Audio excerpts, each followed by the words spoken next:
Hello बच्चों। तो आज हम लोग आ चुके हैं नाइन्थ क्लास के सेकंड टॉपिक के लिए। आज नाइन्थ क्लास का हमारा सेकंड टॉपिक में आज हम लोग क्या पढ़ने जा रहे हैं, तो आज हम लोग पढ़ने जा रहे हैं डिस्टेंस, डिस्प्लेसमेंट, स्पीड और वेलोसिटी। ठीक है, तो आज का हमारा टॉपिक है distance, displacement,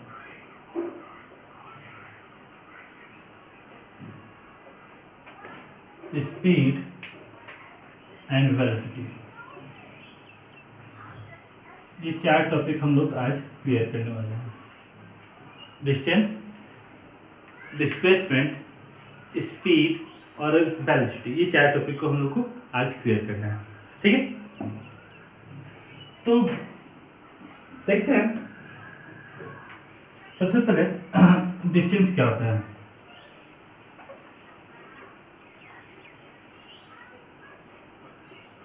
So distance can be defined as the length of the path traversed. The length of the path traversed is called distance. तो अगर हम कोई पॉइंट ए से, तो हम लोग देख रहे थे कि डिस्टेंस क्या होता है। The length of the path traversed by an object is called its distance. कितना पाथ का लेंथ है उसको हम लोग उसको डिस्टेंस कहते हैं। नाउ अगर कोई ऑब्जेक्ट पॉइंट ए से पॉइंट बी तक गया है, तो जिस पाथ से गया है उस पूरे पाथ के लेंथ को हम लोग काउंट कर लेंगे, तो वो क्या हो जाएगा, हमारा डिस्टेंस कराएगा। ठीक है, अगर बात करें तो ये क्या है, तो ये एक स्केलर क्वांटिटी है।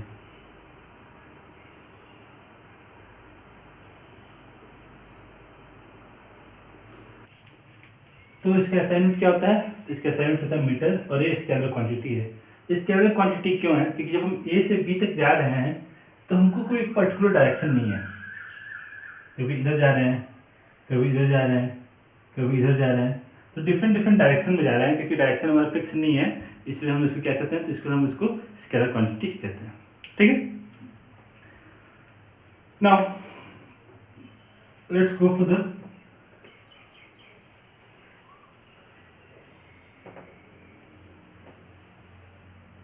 डिस्प्लेसमेंट। डिस्प्लेसमेंट क्या होता है, तो डिस्प्लेसमेंट को लिख सकते हैं the shortest path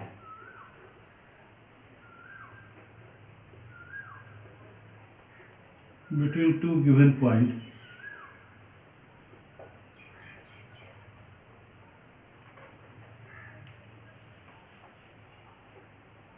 is called displacement. दो पॉइंट्स के बीच का शॉर्टेस्ट पाथ को क्या कहते हैं, तो डिस्प्लेसमेंट कहते हैं। कोई भी दो पॉइंट्स के बीच जो शॉर्टेस्ट पाथ होगा, अगर हमारे पास पॉइंट ए है, पॉइंट बी है, तो यहाँ से यहाँ तक जाने का कई रास्ते हो सकते हैं, बट शॉर्टेस्ट पाथ क्या है, शॉर्टेस्ट पाथ ये है हमारा। तो इस शॉर्टेस्ट पाथ को हम लोग क्या कहते हैं, तो डिस्प्लेसमेंट कहते हैं। और डिस्प्लेसमेंट सिंपली किस पे डिपेंड करता है, तो it only depends on the final and initial position.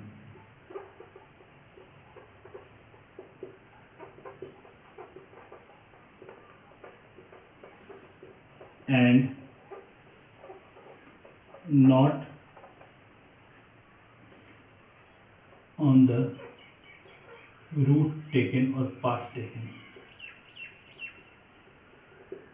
कहने का मतलब है, जब हम फाइंड करते हैं लेंथ को, डिस्प्लेसमेंट को, तो डिस्प्लेसमेंट फाइंड करने के लिए हमको इससे मतलब नहीं है कि हम ए से बी किस पाथ पे गए हैं, ए से बी हम किस पाथ पे गए हैं, इससे हमको कोई मतलब नहीं है। हमको मतलब किससे होना चाहिए, तो हमको मतलब होना चाहिए कि इनिशियली कहाँ था, फाइनली कहाँ है। इस पर हम एक एग्जाम्पल लेके चलते हैं। सपोज करो मुझे यहाँ से जाना है, रांची से जाना है कहाँ, तो रांची से दिल्ली जाना है, तो रांची से दिल्ली जाने के कई रूट हो सकते हैं। रांची से दिल्ली जाने के कई रूट हो सकते हैं। मैं यहाँ से गया पटना, पटना से गया फिर इलाहाबाद, इलाहाबाद से मैंने दिल्ली का ट्रेन पकड़ लिया। एक ये हमारा और रूट हो गया। एक हो गया यहाँ से गया मैं वाराणसी, वाराणसी से चला गया दिल्ली। तो कई रूट हो सकते हैं जिस रूट से हम दिल्ली पहुंच सकते हैं, लेकिन क्या इस तरीके से हम डिफरेंट डिफरेंट रूट से जाएंगे तो दिल्ली और यहाँ का शॉर्टेस्ट डिस्टेंस चेंज हो जाएगा क्या? नहीं, अभी भी ये दोनों गिवन पॉइंट्स पे रहेंगे और वो दोनों गिवन पॉइंट्स पे हम शॉर्टेस्ट पाथ अभी भी फिक्स ही रहेगा।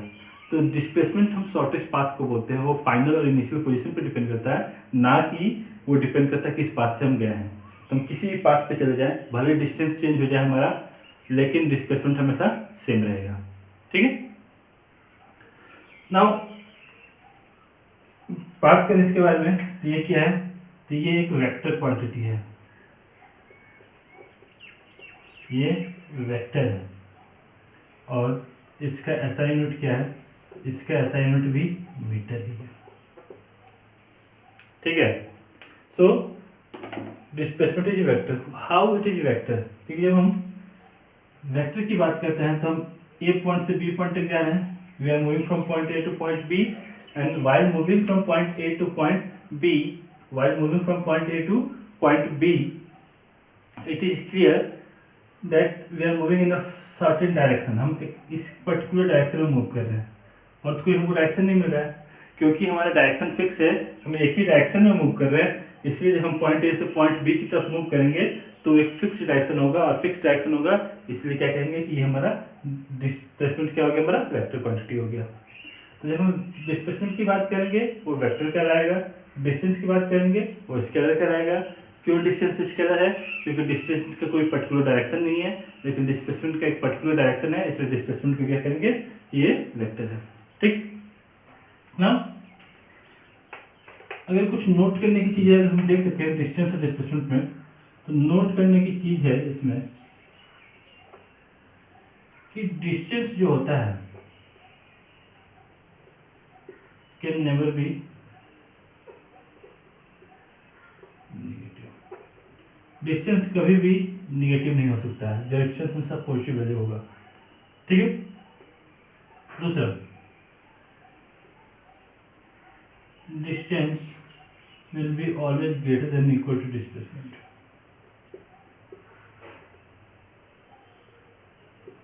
डिस्टेंस जो होगा हमेशा डिस्प्लेसमेंट से ज़्यादा होगा या बराबर होगा, कम नहीं हो सकता।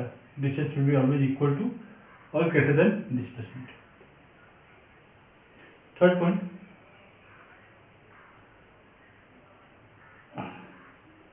Distance will be equal to displacement. तो डिस्टेंस डिस्प्लेसमेंट के बराबर होगा। तो कब होगा? तो जब ऑब्जेक्ट ट्रेवल करेगा।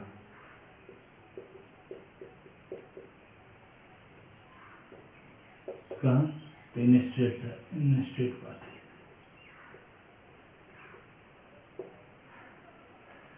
तो डिस्टेंस डिस्प्लेसमेंट के बराबर होता है। तो कब बराबर होता है? कि जब ऑब्जेक्ट एक स्ट्रेट पाथ पे मूव करता है, अदरवाइज डिस्टेंस डिस्प्लेसमेंट के बराबर नहीं होगा, हमेशा डिस्टेंस डिस्प्लेसमेंट से ज़्यादा होगा।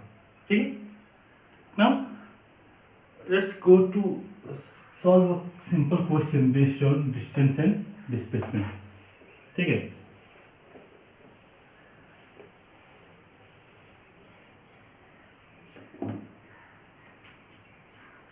now let us take an example. A person is traveling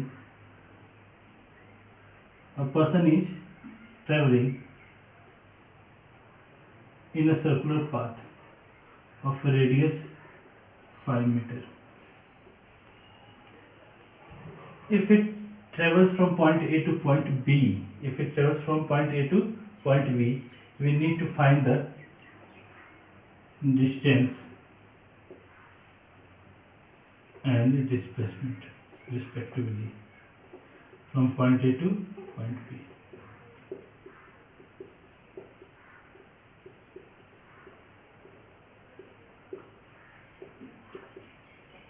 this is seems to be 90 degree, यानी एक क्वाड्रेंट ट्रैवल करा सर्कुलर पाथ का। जब हम डिस्टेंस फाइंड करेंगे पॉइंट ए से पॉइंट बी के लिए, पॉइंट ए से पॉइंट बी के लिए डिस्टेंस फाइंड करेंगे, तो पर्सन किस पाथ से चला, तो इस पे इसके सर्कमफेरेंस पे चल रहा है, क्योंकि उसके सर्कमफेरेंस पे चल रहा है, तो सर्कमफेरेंस पे जब ये चलेगा तो हम भाई लेंथ किसका लेंगे, तो हम इसका लेंथ काउंट करेंगे। अगर हम पूरा सर्कल का हम सर्कमफेरेंस की बात करें तो पूरा सर्कल का सर्कमफेरेंस कितना होता है, तो पूरा सर्कल का सर्कमफेरेंस होता है 2 पाई आर, और 2 पाई आर का कितना पार्ट चला है, तो 2 पाई आर का चला है 1/4 पार्ट, तो डिस्टेंस कितना हो जाएगा 2 pi r into 1/4, so that should be equal to 2 into pi into r into 1/4, 2 से 2 कैंसिल आउट हो गया,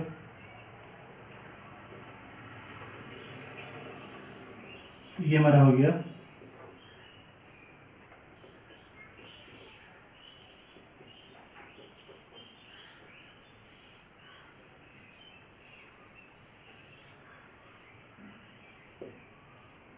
78.5 मीटर, सॉरी 7.85 मीटर, ठीक है। So this is how we can find the distance. Distance तो बाहर निकल गया, अब हमको क्या निकालना है, तो हमको डिस्प्लेसमेंट निकालना है पॉइंट ए से पॉइंट बी के लिए। जब पॉइंट ए से पॉइंट बी के लिए डिस्प्लेसमेंट निकालेंगे तो हम क्या सर्च करेंगे, तो हम सर्च करेंगे शॉर्टेस्ट पाथ क्या है, that's we are going to count the shortest path from point A to point B. तो पॉइंट ए से पॉइंट बी का शॉर्टेस्ट पाथ क्या होगा, ये, क्योंकि एक राइट एंगल ट्रायंगल बन गया हम, अब हमारे पास ये राइट एंगल ट्रायंगल बन गया, तो राइट एंगल ट्रायंगल में ये हो गया हाइपोटेन्यूस, ये हो गया परपेंडिकुलर, ये हो गया बेस।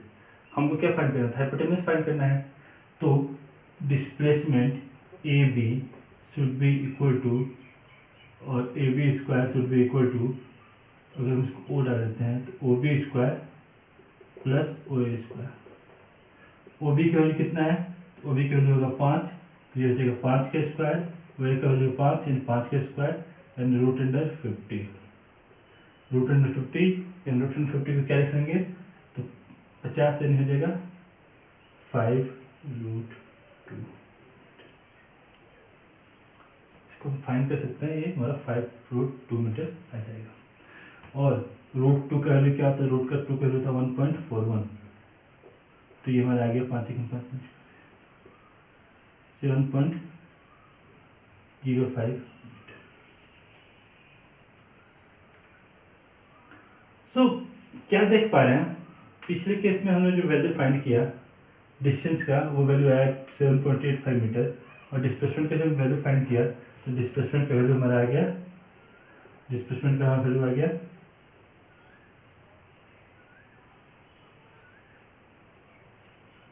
7.05 मीटर।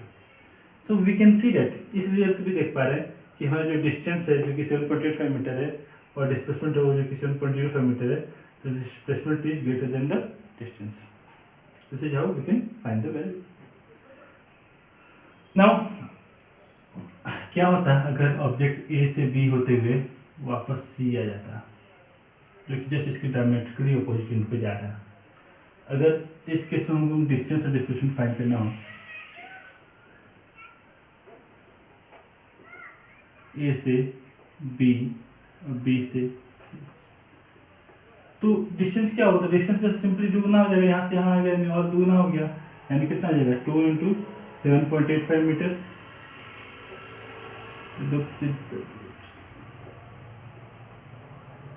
15.7 मीटर हो गया distance from A to B to सी।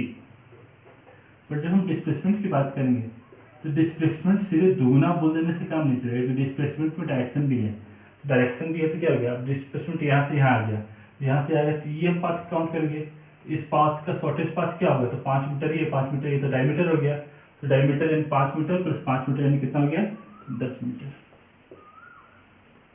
ठीक है।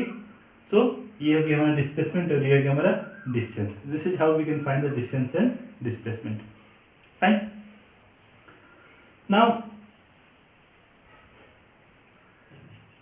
देख सकते हैं जब पॉइंट ए से पॉइंट बी गया तो डिस्टेंस सिंपली ए से बी गया, बी से सी गया, तो डिस्टेंस सिंपली दुगना हो गया, लेकिन डिस्प्लेसमेंट डायरेक्टली दुगना नहीं हो रहा है। तो कहीं भी हम ये ध्यान में रखेंगे कि डिस्प्लेसमेंट को हमको डायरेक्शन देख के हमको फाइंड करना होगा, किस डायरेक्शन में जा रहा है और शॉर्टेस्ट पाथ उसका क्या हो रहा है। ठीक है, अगर यही ऑब्जेक्ट पॉइंट ए से बी होते हुए सी होते हुए वापस पॉइंट ए पे पहुंच जाए, ए बी सी ए, तो उस केस में डिस्टेंस कितना हो जाएगा? तो उस केस में हमारा डिस्टेंस हो जाएगा 2, यानी इसका दूना कर देंगे, 2 × 15.7 मीटर, तो ये हो गया 31.1 मीटर। बट अगर हम डिस्प्लेसमेंट की बात करते हैं, तो डिस्प्लेसमेंट कितना हो जाएगा? तो डिस्प्लेसमेंट ए से वापस आएगा, तो डिस्प्लेसमेंट कितना देते? 0 हो गया, क्योंकि जिस पाथ पे इनिशियली इस पॉइंट पे था, फाइनली भी इस पॉइंट पे है, तो कितना दूर पे गया? तो 0 मीटर दूर चला गया, तो इसका डिस्प्लेसमेंट कितना हो गया? तो इसका डिस्प्लेसमेंट हो गया 0 metre. So this is how we can solve these type of questions where we have to find the distance and displacement. ठीक है? Now I am going to give you a homework and I will solve this question in the next class whenever I am taking it. So the homework is based on the question. The question is,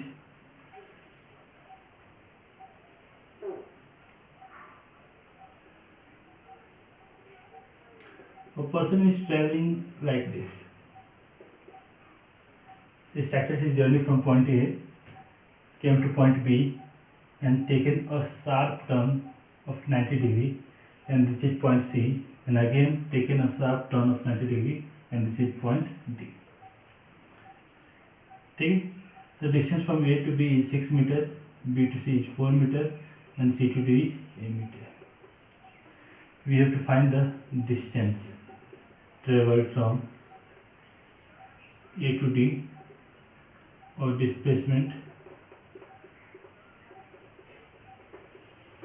from A to B. Can you solve it? This question is very easy yet complicated.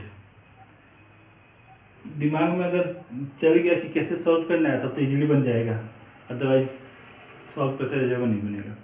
तो देखते हैं आपको बना पाते कि नहीं, but मैं आपको मौका दे रहा हूँ, एक क्लास आप ट्राई कीजिए इसको, नेक्स्ट क्लास में इसका आंसर बताऊंगा। ठीक है,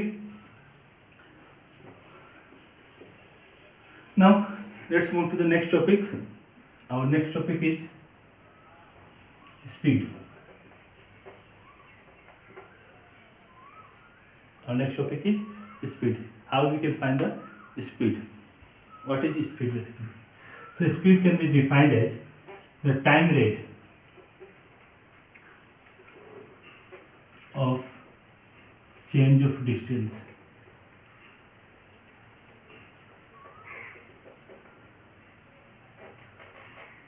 is called speed.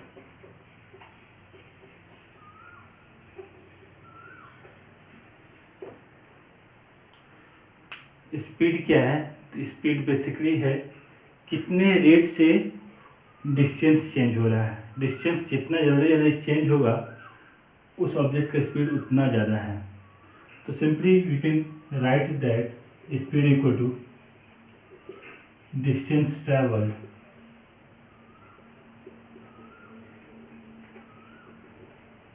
Bye time taken.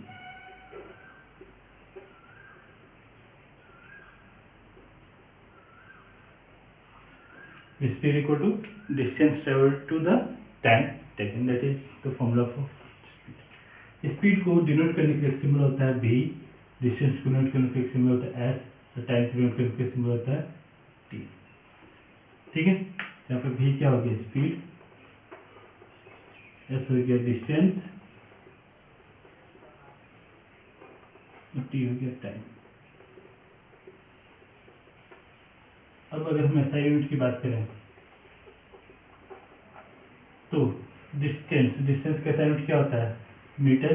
Time का SI यूनिट क्या होता है? सेकेंड, यानी इसको उससे मीटर पर 1 सेकेंड पर 1। अब अगर हम सेकेंड को ऊपर लेके जाएंगे तो क्या आएगा? मीटर पर 1 सेकेंड का पावर -1, यानी SI यूनिट हो गया मीटर पर सेकेंड। SI यूनिट हो गया मीटर पर सेकेंड। ठीक है, और ये क्या है? तो एक स्केलर क्वांटिटी होता है।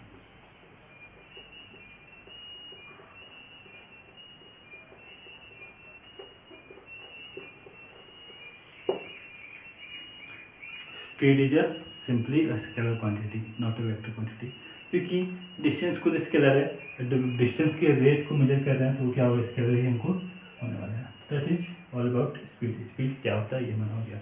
Now types of speed.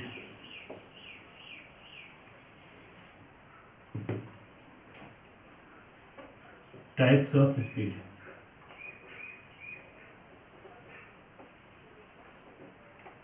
Speed कितने टाइप्स के हो सकते हैं, तो स्पीड को हम कैटेगराइज कर सकते हैं।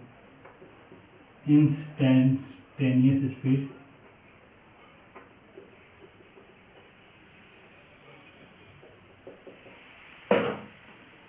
Average speed,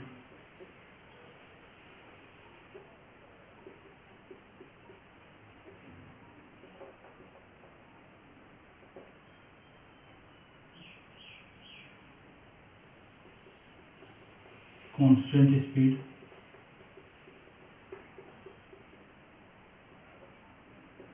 and variable speed.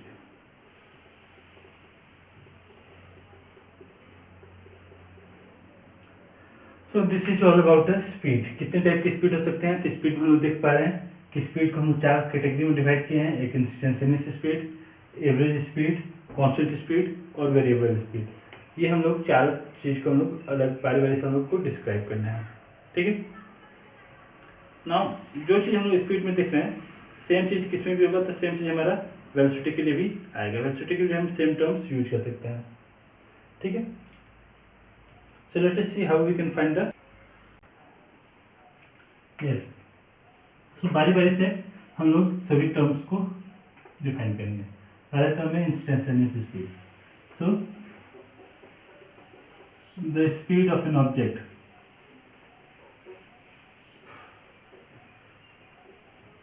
at any particular instant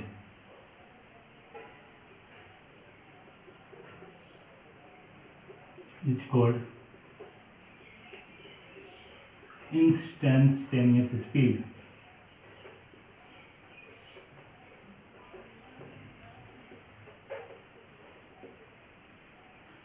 तो जब हम स्पीड की बात करते हैं, इंस्टेंटेनियस स्पीड की बात करते हैं, इंस्टेंटेनियस स्पीड क्या है कि किसी भी ऑब्जेक्ट का स्पीड एक पर्टिकुलर इंस्टेंट पे, किसी भी ऑब्जेक्ट का स्पीड किसी पर्टिकुलर टाइम पे जब हम फाइंड करते हैं तो वो क्या होता है, इंस्टेंटेनियस स्पीड। जैसे कोई ऑब्जेक्ट ट्रेवल कर रहा है, he is moving from Ranchi to Patna एंड यहाँ से रांची से पटना का डिस्टेंस कितना है, तो 4 किलोमीटर है और 10 घंटे में मूव कर पाता है।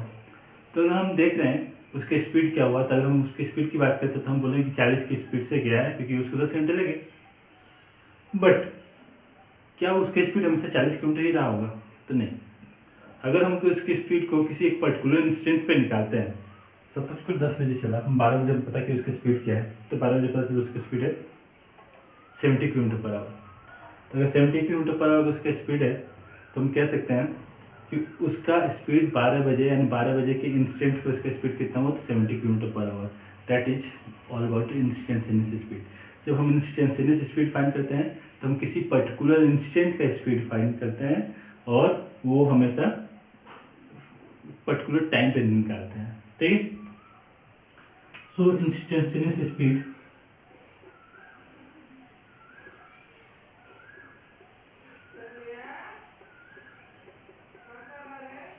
is equal to instantaneous speed equal to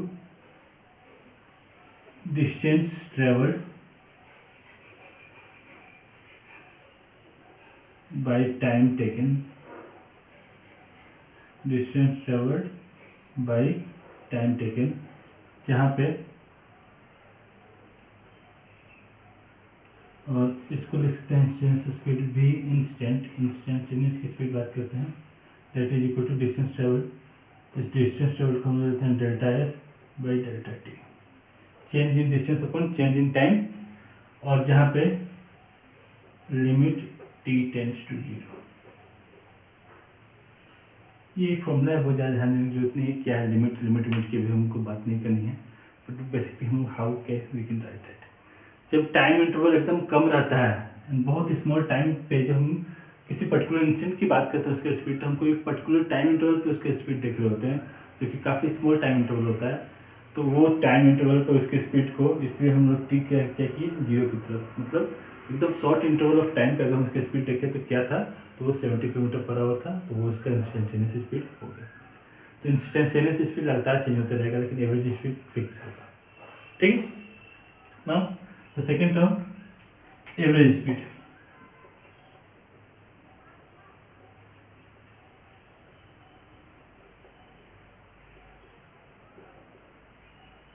So how we can find the average speed? So average speed can be found as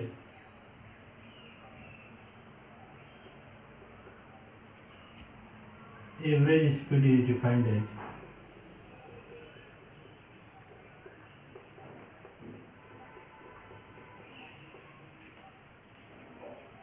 ratio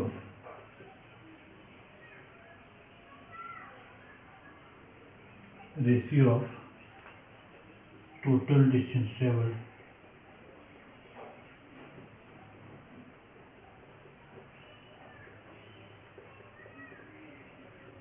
to the total time taken.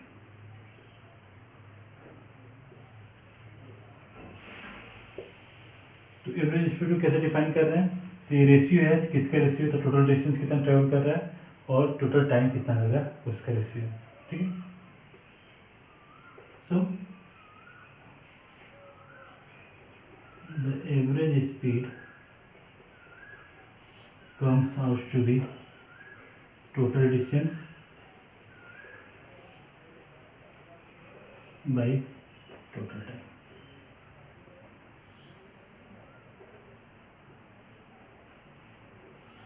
Okay, this is how we can find the average speed. Now if s1 comma s2 comma s3 be the distance traveled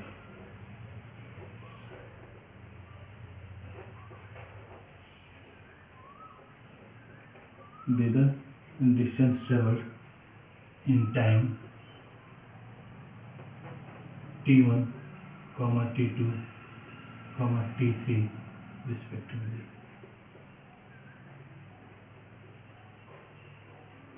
then अगर कोई object s1 s2 s3 distance travel कर रहा है कितने time में, तो t1 t2 t3। ठीक है। तो उस केस में उसका एवरेज स्पीड क्या हो जाएगा? उसका एवरेज स्पीड को लिखेंगे s1 plus s2 plus s3 by t1 plus t2 plus t3। That is the average speed of the object. जब कभी हमको एवरेज स्पीड फाइंड करना, तो एवरेज स्पीड फाइंड करने के लिए क्या करेंगे, तो टोटल जितना भी डिस्टेंस ट्रेवल किया उस ऑब्जेक्ट को, उस ऑब्जेक्ट का टोटल डिस्टेंस निकालेंगे और उस टोटल डिस्टेंस को ट्रेवल करने के कितना टाइम लगा उस टोटल टाइम को भी निकालेंगे, दोनों को डिवाइड कर देंगे, तो हमारा एवरेज स्पीड निकल जाएगा।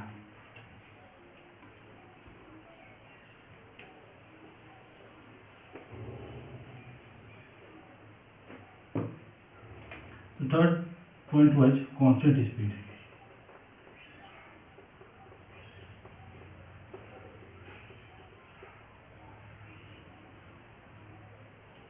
An object is said to be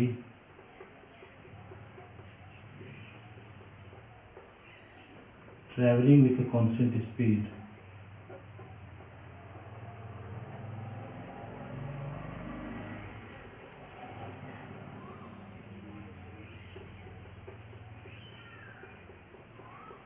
if it travels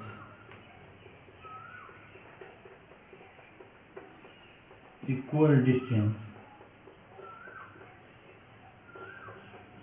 in equal interval of time.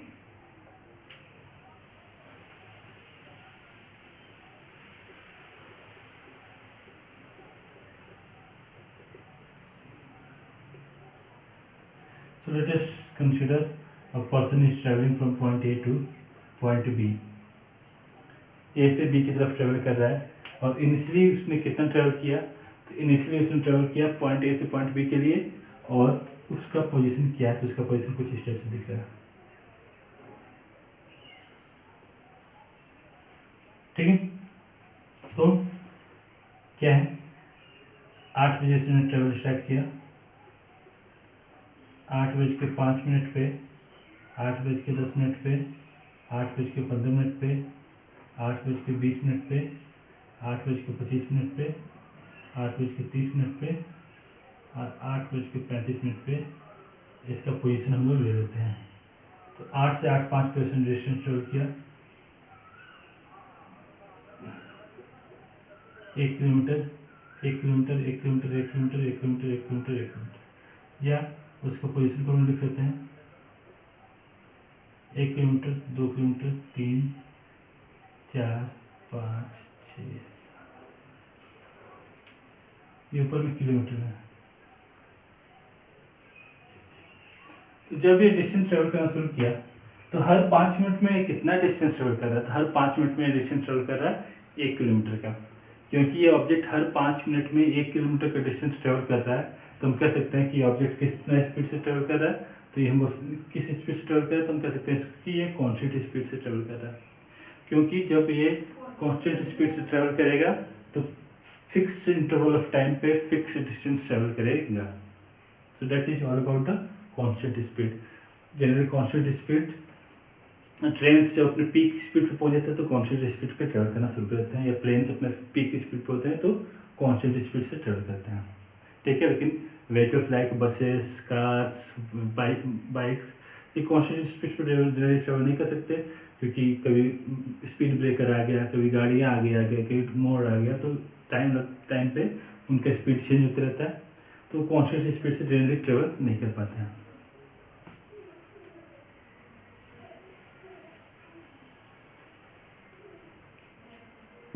Now the next variable speed.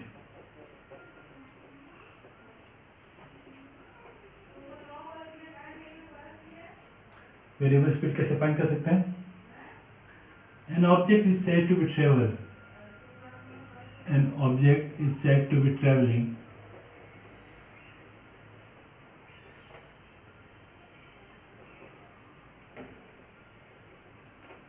with variable speed. Variable मतलब चेंज होता हुआ speed. If it travels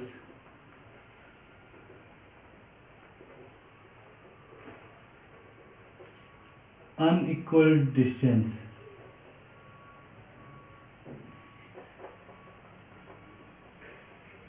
in equal interval of time,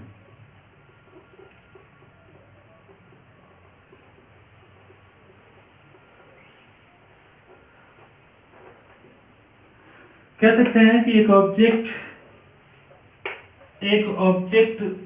variable speed से travel कर रहा है अगर वो fix interval cover करे equal interval sorry different distance cover करे इक्वल इंटरवल ऑफ टाइम पे। तो हम लोग एक एग्जांपल लेके चलते हैं। एक ऑब्जेक्ट जो 8 बजे ट्रेवल करना शुरू किया, 8:05 पे उसका पोजीशन क्या है, 8:10 पे उसका पोजीशन क्या है, 8:15 पे उसका पोजीशन क्या है और 8:20 पे उसका पोजीशन क्या है। तो 8 से 8:05 पे 1 किलोमीटर, 3 किलोमीटर, 7 किलोमीटर, 9 किलोमीटर। तो अब देख कह रहे हैं 8 बजे से लेके 8:05 तक उसने कितना डिस्टेंस ट्रेवल किया। तो हम बोल सकते हैं कि 2 किलोमीटर का डिस्टेंस ट्रेवल किया। 8:05 से 8:10 तक उसने कितना का डिस्टेंस ट्रेवल किया, तो 4 किलोमीटर। 8:10 से शुरू में 1 किलोमीटर, 8 से 8:05 तक, 8:05 से 3 गया 2 किलोमीटर ट्रेवल किया। 8:10 से 8:15 पे कितना डिस्टेंस ट्रेवल किया, तो उसने ट्रेवल किया 3 से 7 यानी 4 किलोमीटर। और 8:15 से 8:20 तक कितना डिस्टेंस ट्रेवल किया, तो उसने डिस्टेंस ट्रेवल किया 8:15 7:20 यानी 7 से 9 यानी 2 किलोमीटर। तो अब क्या देख रहे हैं कि हर 5 मिनट पे कभी 1 किलोमीटर किया, कभी 2 किलोमीटर किया, कभी 4 किलोमीटर किया, फिर 2 किलोमीटर किया। तो टाइम इंटरवल तो 5 मिनट ही ले रहे हैं, लेकिन हर 5 मिनट पे ये डिफरेंट डिस्टेंस कवर कर रहा है, क्योंकि ये हर फिक्स टाइम इंटरवल पे डिफरेंट डिस्टेंस कवर कर रहा है। तो हम लोग कह सकते हैं कि ये क्या है, the object is moving with a variable speed, not with a constant speed. So this is how we can define the variable speed क्या होता है, ग्राफ्स अभी हम बाद में देखेंगे। तो this is all about the different speed. तो आज के लेक्चर में हम बस यहीं तक देखेंगे, वेरिएबल स्पीड तक। नेक्स्ट लेक्चर में हम लोग स्टार्ट करेंगे अपना टॉपिक वेलोसिटी और एक्सेलरेशन। ठीक है, आज के लिए इतना ही। नेक्स्ट चैप्टर में नेक्स्ट टॉपिक के साथ हम लोग मिलते हैं नेक्स्ट क्लास में।